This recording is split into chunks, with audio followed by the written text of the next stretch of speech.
তো আমার ছেলে আজকে বলছে আমাকে, মা তুমি মাছ কাটতে পারো? তো তোমাদের দাদা ভাইয়ের মতন সত্যি কথা বলতে কি অত সুন্দর মাছ আমি কাটতে পারি না। ও খুব সুন্দর মাছ কাটতো। আজকে মাছ কাটতে বসে আমার খুব মনে পড়ছিল ওর কথা। সবাইকে জানাই শুভ সকাল। তো সকাল সকাল ঘুম থেকে উঠেই চলে আসলাম রান্নাঘরে, বাসি কাজকর্ম সেরে আর কি। তো রান্নাঘরে এসে এই যে ভাত বসিয়ে দিয়েছি, আজকে সকালবেলা রান্না করব সেই জন্য আর কি। আর কি রান্না করব দেখি, এখনো রান্না ঠিক হয়নি কি কি রান্না করব, সবে ভাতটা বসালাম আর কি। এখন একটু চা খাবো। তো ছেলেকে উঠতে বলছি যে একসঙ্গে একটু চা খাবো। ছেলের মানে জ্বর হয়েছিল, জ্বরটা না এখনো কমেনি। কালকে একটু ভালো ছিল, আবার রাত্রেবেলা প্রচুর জ্বর এসেছে, পুরো গা গরম হয়ে গেছে। তারপর কি করবো, ঘরে প্যারাসিটামল ছিল একটু খাইয়ে দিয়েছি, আর হোমিওপ্যাথি ওষুধটা শেষ হয়ে গেছে। ওটা দেখে আজকে যেতে পারিনি কি ওষুধটা আবার নিয়ে আসতে। তো ওই প্যারাসিটামলটা খাইয়ে দেওয়ার পর একটু ঘুমিয়েছিল রাত্রিবেলায়। তো সকালবেলা ডাকছি যে ওঠ, একটু উঠে একটু চা খা। গলাটাও ব্যথা হয়েছে, কাশিও হচ্ছে। এই ওয়েদারের জন্য মেন কাশি হচ্ছে, সবসময় বৃষ্টি জল না, ওই জন্য। যাই হোক, আমার বোন এসেছিলো আমাদের বাড়িতে বেড়াতে। তো বোনটা বেশি থাকেনি, কোনো রকম একটা দিন থেকে ওরা বাড়িতে চলে গেছে, একদম ভোরবেলায় বাড়িতে চলে গেছে ওরা। বলে এই জলের মধ্যে থাকবো না, আমার মেয়ের শরীর খারাপ হয়ে যাবে যাবে তাই বলছে আর কি। তো আমিও বারণ মানে থাকতে বললাম না, কারণ অসুবিধা হয় স্বাভাবিক, এক জায়গার থেকে এক জায়গা ওয়েদার চেঞ্জ হচ্ছে। তারপর আমাদের এখানে জলা জায়গা, ওদের অসুবিধা হতেই পারে। তো সেই জন্য আমি আর সত্যি কথা বলতে কি জোর করলাম না। তো যাই হোক, দেখা যাক, আমরা সহ্য করতে পারবো, ওরা তো আর পারবে না। তো এই যে ছেলে ঘুমিয়ে আছে এখনো, ওকে বলছি উঠতে, তা উঠছেই না। ওর শরীর খারাপ থাকলে না আমার মোটে ভালো লাগে না, কখন থেকে ডাকছি একটু ওঠ ওঠ, উঠছেই না। দেখি কখন ওঠে। তো চলো আমি এখন রান্না বান্নাগুলো একটু সেরে নিই, দেখি কি রান্না করব তাই চিন্তা করছি। ছেলের তো মুখে একদম রুচি নেই, কিছু খেতেই চাইছে না। তো দেখি কি রান্না বান্না করবো আর কি। এই যে এখানে রান্না বসিয়ে দিয়েছি। তো তোমার এই দেখো মাছ ভাজা করছি এখানে। সেই ইলিশ মাছ রেখেছিলাম, তাও মাথা আর 2 পিস মাছ রেখে দিয়েছিলাম। তো ওটা দিয়ে ভেন্ডি দিয়ে তরকারি রান্না করবো আজকে। আমার ছেলে কিন্তু এই মাছ একদম খেতে চায় না, এখন চিন্তা করছি ওর জন্য কি করব। তো যাই হোক, ভেন্ডির তরকারিটা রান্না করি, একবারে দুপুরে রান্না সেরে নিচ্ছি। এই যে আমার এখানে ভেন্ডির তরকারি হয়ে গেছে। তো একদম প্লেনভাবে কাঁচা লঙ্কা রাঁধুনি ফোড়ন দিয়ে তরকারিটা রান্না করলাম, মাছ দিয়ে আর কি। যাই হোক, এই এক ভাগের তরকারি আপাতত করছি, আর কিছু রান্না করছি না। তো ছেলেকে বললাম যে মাছ দিয়ে আর একটু ভেন্ডি দিয়ে ঝোল দিয়ে খেয়ে নিস। ও আবার এই ইলিশ মাছটা খেতে চায় না, তবুও বললাম একটু খেয়ে নিস, আর তো কিছু তেমন রান্নার নেই। এখন দেখি ছেলে কি করে, ও তো ঘুম থেকে উঠে গেছে। এই দেখো আমার ছেলে, সকালবেলা উঠে বললাম বাবা একটু ব্যায়াম ট্যায়াম কর, ব্যায়াম করলে শরীরটা ফিট লাগবে, গ্যাসটাও কম থাকবে। তাই এই যে সকালবেলা উঠে একটু ব্যায়াম করছে।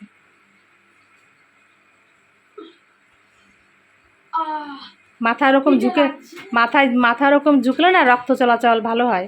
ওই কম্বলটা পিঠের নিচে নে বাবা, নিয়ে তারপরে করো।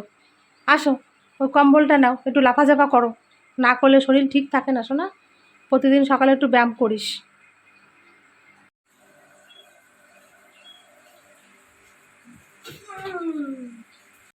এই রান্না সেরে চা করলাম, দুজনা চা খেলাম, চা খেয়ে যে এখন রেডি হয়েছি কাজে যাব। তো ছেলেকে বললাম একটু ভাত খাইয়ে দিই, ভাত মেখে, তো এখন খাবে না বলছে। ইলিশ মাছ একদম খেতে চায় না, ওই কাঁটা থাকে না মাছে, ওই জন্য খেতে চায় না। কি করব বলো, মাছও আসেনি সকাল থেকে একটাও, যে অন্য কোনো মাছ রেখে রান্না করে দেবো। কিন্তু যা ছিল তাই ঘরে রান্না করে দিলাম। তো বাড়ি আসি, দেখি যদি বাড়ি এসে কিছু করে দিতে পারি। যাই হোক, আর ওকে নিয়ে যাব আজকে আবার ডাক্তারের কাছে, ইচ্ছা আছে। এখন দেখি কাজে যাই তারপর। এই যে ছেলে এখন এই যে পড়তে বসেছে, এখন একটু বই পড়ছে, খুব পরিমাণে কাশছে সকাল থেকেই, মানে বুকে নিঃশ্বাস নিতেই কষ্ট হচ্ছে, এরকম অবস্থা। তো চলো আমি এখন যাই, তাড়াতাড়ি কাজটা সেরে আসি। কাকিমাদের বাড়িতে এই যে রান্না করতে চলে আসলাম। তো রান্না বান্না কিন্তু শুরু করে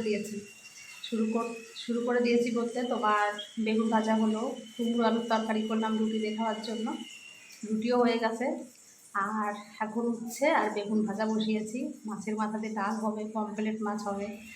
যাই হোক, রান্নাবান্না করছি এখন। আর সকালবেলা তাড়াহুড়ো করে রুটি বানিয়েছি, কুমড়ো আলুর তরকারি করেছি। এই এখন এই সবে টিফিনটা খেয়ে এই যে বসলাম আর কি। এখন কাকিমা চা খাবে, তারপর বাদবাকি রান্নাবান্না মাছে হাত দিতে হবে। যাই হোক, ওখানে রান্না বসানো আছে, তোমার উচ্ছে আর বেগুন ভাজা হচ্ছে, আর প্রেশার কুকারে মুগের ডালটা সিদ্ধ বসিয়েছি। এই যে রান্নাবান্না কমপ্লিট করে সব গুছিয়ে রেখেছি। তো গ্যাস মুছবে, যে ঘর মুছে বাসন মাজে সেই বউটা। যাই হোক, আমি সব পরিষ্কার করে নিয়েছি। আর এই যে আমার ছেলে, আমার সোনা বাবা চলে এসেছে। তো বাবাকে নিয়ে যাব ডাক্তারের কাছে, তোমাদের তো বললাম আর কি। তো বাড়িতে গেলে আবার ওকে নিয়ে আসবো, একটা ঝামেলা। তার চাইতে ওকে বললাম যে তুই এখানে চলে আয়, আমি এখান থেকে পুরো সোজা নিয়ে যাব ডাক্তারের কাছে। তাই আমার বাবা এই যে এসেছে। বাবা মাথা হাত দিও না, মাথায় হাত দিও না। চুল আঁচড়াও নি বাবা? কালকে যাব চুল কাটতে, আজকে আর যাব না, কালকে যাব। চুলটা অনেক বড় হয়ে গেছে। তো এই যে আমরা এখন বেরিয়ে পড়লাম আর কি। তো মেঘ করেছে আজকে, আবারও বৃষ্টি মনে হয় হবে। আর ভালো সুন্দর হাওয়াও ছেড়েছে।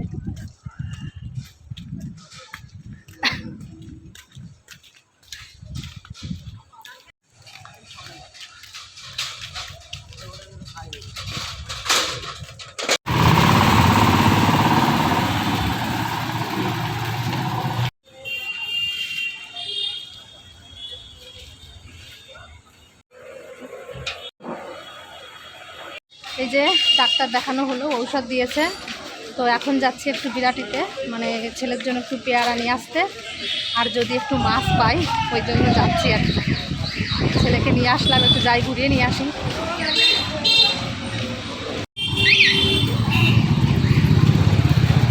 হ্যাঁ, 100 টাকা করে পেয়ারা।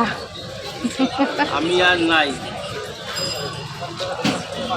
ছেলে খেতে চেয়েছে, না নিলে হবে না, তো এই দুটো পেয়ারাই নিচ্ছি।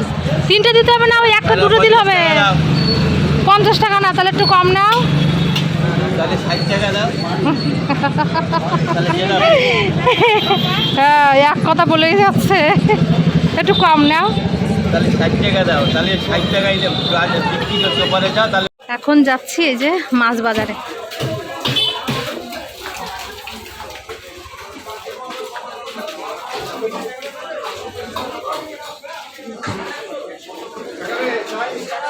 ঠিক আছে দিদি, তো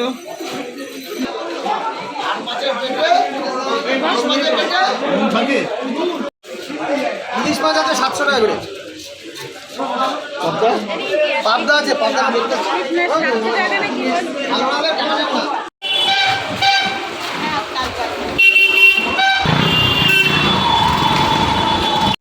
এখন এই যে বাড়িতে আসলাম। তো বাড়িতে এসে এই যে এখন মাছ নিয়ে আসছি বাজার থেকে, রুই মাছ, গোটা একটা রুই মাছ 90 টাকা দাম নিয়েছে, মানে খুব কম দামে নিয়েছে মাছটা। তো এখন এই মাছটা কাটতে যাবো আর কি। এদিকে জলটাও চলে যাচ্ছে, অনেকটা দেরি হয়ে গেছে বাড়িতে আসতে আসতে। তো তাড়াতাড়ি এখন মাছটা কেটে নিয়ে আসি, এটা আবার রান্না করতে হবে ছেলের জন্য, কারণ সকালে যা রান্না করেছে ছেলে খায়নি, তোমার মায়ের কাছ থেকে খেয়ে নিয়েছে, ওই তরকারিও খেলো না।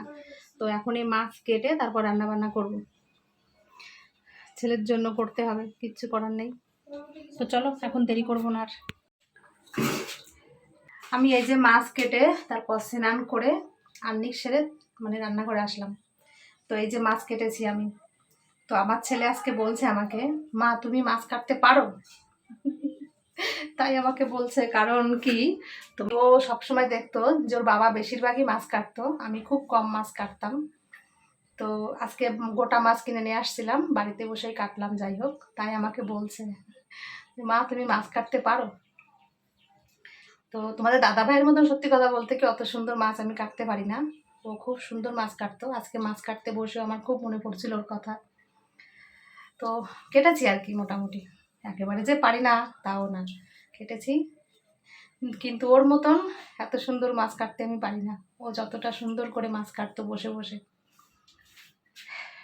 তো ওর কথা মনে পড়লে আর সত্যি কথা বলতে কি একদম ভালো লাগে না, মনটা তখনই খারাপ হয়ে যায়। যাই হোক, তো এখন এই ছেলের জন্য একটু মাছ রান্না করব, ভাত টাত সবই রান্না করা আছে, সকালে রান্না করেছিলাম। তো এখন ভাবছি একটু মানে পটল দিয়ে আলু দিয়ে মানে পাতলা ঝোল রান্না করে দেবো, একদম প্লেন রান্না করে দেবো মশলা ছাড়া। কারণ ডাক্তারে বলেছে আজকেও তোমার লিভারের সমস্যা হয়েছে আমার ছেলের, নাকি আমার শাশুড়ি মায়েরও হয়েছে।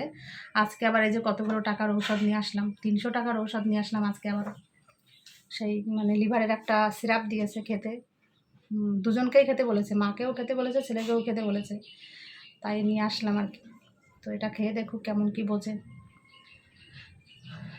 এই হচ্ছে ব্যাপার। তো তাড়াতাড়ি রান্না করতে যায়, ছেলে বাড়িতে এসে স্নান করেই চলে গেছে টিউশনি পড়তে। ও পড়ে আস্তে আস্তে আমার রান্নাটা মোটামুটি হয়ে যাবে, তখন ওকে খেতে দিয়ে দেবো ভাত। তো চলো এখন ঝমাঝম আমি রান্নাটা সেরে নিই। এই যে রান্না বান্না সেরে উঠলাম, ছেলেও চলে এসেছে পড়ে, ওই যে খাটের উপর একটু শুয়ে পড়েছে এসে।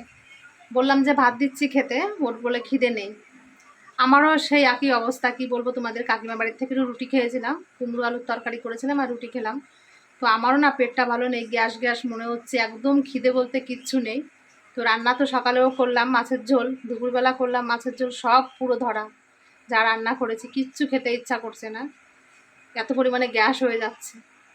মানে এই ওয়েদারের জন্য আরও বেশি সমস্যা হচ্ছে আমাদের, প্রচণ্ড পরিমাণে অবস্থা খারাপ হচ্ছে। রেগুলার তো গ্যাসের ওষুধ খেয়ে তাকেই বলতে গেলে থাকতে হয়, এরকম একটা ব্যাপার। আর তোমরা অনেকেই আমাকে বলছো যে জল ফুটিয়ে খেতে, হ্যাঁ খুব ভালো কথা, কিন্তু কি বলো তো, আমার মানে আমরা কেনা জলই খাই। আমরা অনেক মানে তোমার আমাদের 6টা ড্রাম আছে, 6টা ড্রামে আমাদের জল নিয়ে আসা হয়, এটা কেনা জল। এই জলটাও ভালো জল, অসুবিধা হয় না, কিন্তু কেন জানি না আমাদের এরকম হচ্ছে, বুঝতে পারছি না। দেখো এই যে ড্রাম, ওরকম ড্রাম ওইখানে, এই যে 6টা পুরো ড্রাম আছে, তোমাদের দাদাভাই কিনে নিয়ে আসছিল, সেই ড্রামে আমি জল ভরে নিয়ে আসি। অ্যাকোয়াগার্ড টাইপের একটা জিনিস বসিয়েছে, তো সেখান থেকে যাই হোক জল নিয়ে আসে, তো ওই জলটাই খাচ্ছি। তো তাও কেন এরকম হচ্ছে বুঝতে পারছি না। এই যে ভাত খাবো ভেবেছি, ছেলেটা আসলে মানে তারপর ভাত খাবো, তো সব গুছিয়ে রেখে দিয়েছি, ছেলে বলছে এখন ভাত খাবে না, ওই যে শুয়ে পড়েছে এসে। তো দেখা যাক দেখি কখন ভাত খায়, আমিও একটু শুয়ে থাকি, খিদে পেলে তারপর খাবো, পেটে এমনিতে খিদে নেই। আমারও খুব অস্বস্তি লাগছে পেটে, গ্যাস হয়ে গেছে খুব পরিমাণে। আমরা দুপুরবেলায় তোমার একটু শুয়েছিলাম, তারপর উঠে ছেলে আর আমি ভাত খেলাম, খাওয়া দাওয়া করে একটু ঘুমিয়েছিলাম আজকে। তো ঘুম থেকে উঠতেই দেখি সন্ধ্যা হয়ে গেছে। যাই হোক, এই সন্ধ্যার সময় এখন এই যে উঠলাম, ছেলে উঠলো, আমিও উঠলাম। ছেলেটা এখনও কাশছে, গলাটা ব্যথা হয়েছে, তো ওকে এখন এই যে চাটু গরম করে মানে গলায় একটু সেঁক দেবো, দেখি একটু আরাম লাগে নাকি। কি বাবা, তাই তো ঘরে ব্যাগ আছে না, হট ব্যাগ, ওইটা দিয়ে সেঁক নাও, তাহলে পরে তোমার চাটু গরম করতে হবে না, বসে বসে ওইখানে ধরে ধরে গলায় নিয়ে নাও। ভালো জিনিস বাবা কিনে দিয়ে গেছে না, ওই যে তোমাদের দাদাভাই আমাকে কিনে দিয়েছিল আমার এই ঘাড়ে যন্ত্রণার জন্য আর কি, হট ব্যাগ। তো সেই ব্যাগটার কথা মাঝে মাঝে সত্যিই ভুলে যাই, বড় এই যে বাক্সের ভিতর তালা মারা আছে, তালা মেরে রেখে দিয়েছি। কেন সে কি, হ্যাঁ তাই হয় কি, বলছে ঠাম্মা বলছে কারেন্টের ছ্যাঁক নাকি গলায় দিতে হয় না, ওরা তো গরম কি হবে, তাই কিচ্ছু হবে না, ওটা গরম গরম জিনিস তো, হট ব্যাগ তো তোমার সেক টেক তো নেওয়াই যায়। তো যাই হোক, ছেলেকে এখন একটু গলায় একটু সেক দেব। আর কি বলবো, আমার ভিডিওটি আমি এখন এখানেই শেষ করছি, তোমরা সবাই খুব ভালো থেকো।